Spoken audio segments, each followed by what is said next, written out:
What up, peeps? It's Gabe, and I have a special guest, Babe. That's right. And we are here to do the Interracial Tag, Interracial Relationship Tag.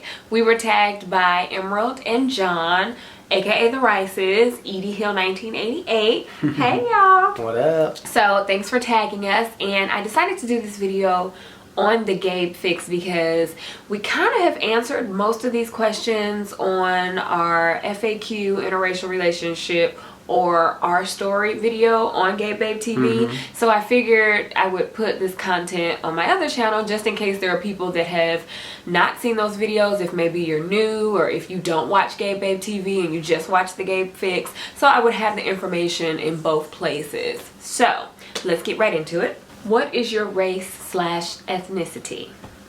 I am Black American. I am Black American. Okay, no, I'm just playing. Or not. I am white American, Caucasian. Was this your first time dating outside of your race? Seriously, yes. I dated like one other time, but it was like, yeah. No. Well, that's so funny. No, that's fine. What has been the most challenging thing about dating interracially? You wanna go first? No, you can go for it. Nothing. I mean, I think that the most challenging thing, I don't think anything was I mean, when I was younger, I was really confrontational. Like, I was just ready to fight, you know, at a moment's notice. So like, if somebody would say something, you know, say something crazy, you know, I think that was probably, but as I've grown up, I mean, I don't really care. I don't think it's anything different. I think it's, you know, just if you love the person you're with, it doesn't matter. Yeah. Where they're from, what they look like. I'm trying to think.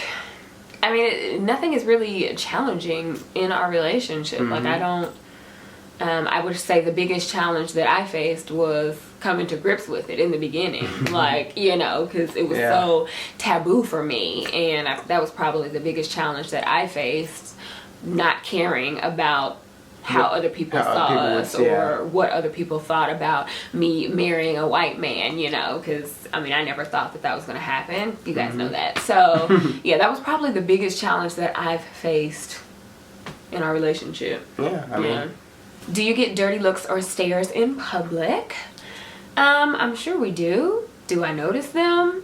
Is the question, honestly. Like, I mean, I'm sure there's somebody somewhere that's looking at us crazy, but honestly, like, I can't pinpoint a time where I'm just like, dang, why they looking crazy? I mean, let me stop lying here. I do that anyway. Like, if I feel like somebody is looking too long, I just be like, what you looking at? You know that's the exact face. That's exactly what she does. It is, but it's not an interracial thing. Like, it's just in general. It's just in general. So if it was, you know, a black person looking at me or a white person looking at me, if I was by myself or if I was with Chad Jr. or Chad, like, so it's not like. Yeah, sorry. No, so it's not like oh my goodness, I feel like these people are staring at me because I am, you know, in an interracial relationship. Now, it does happen sometimes, and you can tell when people are kind of looking, or like if they see me and Chad, they may look a couple extra times, but it's never been rude or blatant, like, disrespectful. I've noticed. Have you? Like, no, I mean, you know, I'm the same way. If somebody's just staring at me, I'm like, you know, I'm instantly like, you know, do you know me, or, you know, do you have a question or something? I mean, because it's, you know, I mean, just staring is rude. You know, it's like, you know, take a picture. It lasts a lot longer. You know, I mean, just snap a little selfie of me real quick. You know what I'm saying? No, I mean, but as far as like getting dirty looks and stuff like that, I mean, you think I'm corny now? I'm about to say something corny. We get lots of clean looks, you know, like not dirty looks. Did you really just say that? Lots of clean looks. No, I mean, I don't see them. Do you plan to get married / have children? Check and check. Yes. We have a child. If any of you are unfamiliar, we have a 2-year-old. He'll be 2 tomorrow, so I might as well call him 2. If so, how do you think they will be perceived? It's a good question. It is. You know, I don't know. I mean, they can be perceived a lot of different ways. I mean, honestly, like, people's perception is people's perception. I mean, I think that, you know, for us, we're, you know, we're just gonna help culture them, you know, as much as we can about who they are, but we're gonna let them choose who they are, identify with who they want to be, you know, and you know, we'll never make them choose like, oh, Yeah. you have to be this or you have to be that, because you're both. So we want them to celebrate both cultures, be proud of both cultures. cultures, you know, and really just be proud of that. Be proud of who they are, and you know, people's perception again. I mean, they can't control people's perception. We can't control people's perception. Exactly. So I think our job as parents is to equip them with the self-confidence and the knowledge, and you know, just having that base so that when they do go to school, or when they do, you know, grow up and face, you know, everything else, that they're able to handle it. They're well equipped to handle whatever comes to them. And especially because we do have a son, I will make sure that he knows how he could be perceived as a black man and what could come with that, because I don't want him to grow up jaded or, you know, not aware of what's going on, like we all know. So of course I will let him know, you know, a lot of times biracial children are seen as black, and I mean that's just the truth. So he's gonna know what that entails and what that comes along with, but I'm never gonna force that on. We just want him to be his own person, and be proud of who he is, you know, and that's our job. So we'll just be there to support him, and I think everything will be okay, you know. I think so too. Speaking of children, I wanted to tell you guys about this book, The 5 Love Languages for Children. And I found it on Audible, and it caught my attention because we actually read The 5 Love Languages, you know, just for couples. And it's an awesome book.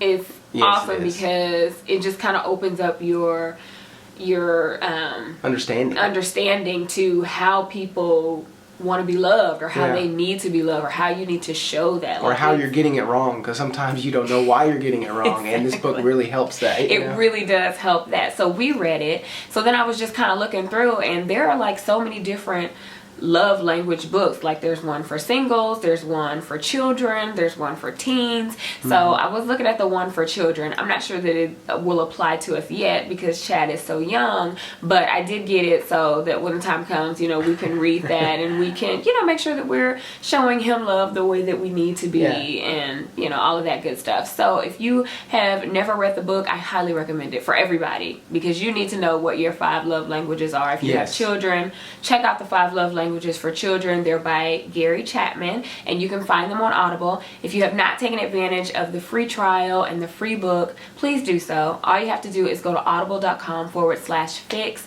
to get the book and try it out. I mean, they have over 150,000 titles to choose from. So, you know, even if you're not interested in this type of book, I'm sure you could find something. So, audible.com/fix. Is it different dating outside of your race as opposed to inside? Inside. You can't answer that question, can you? No, I mean, not like serious dating, I guess. Yeah. Yeah, but I mean, I don't know. I think that question is so funny to me. Like, I just think that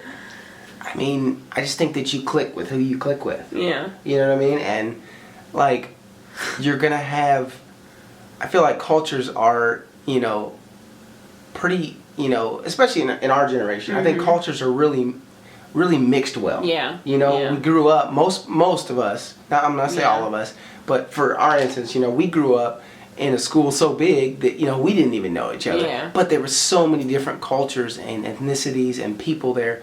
And I mean, you know, for me, it's just, I don't know. Just I just. What is the answer to your question here? The answer is yes or no. No, I don't think it is. I just think it's, you know. It's so long-winded. I am, but you can be coming over, taking over my channel now. Hey, her idea.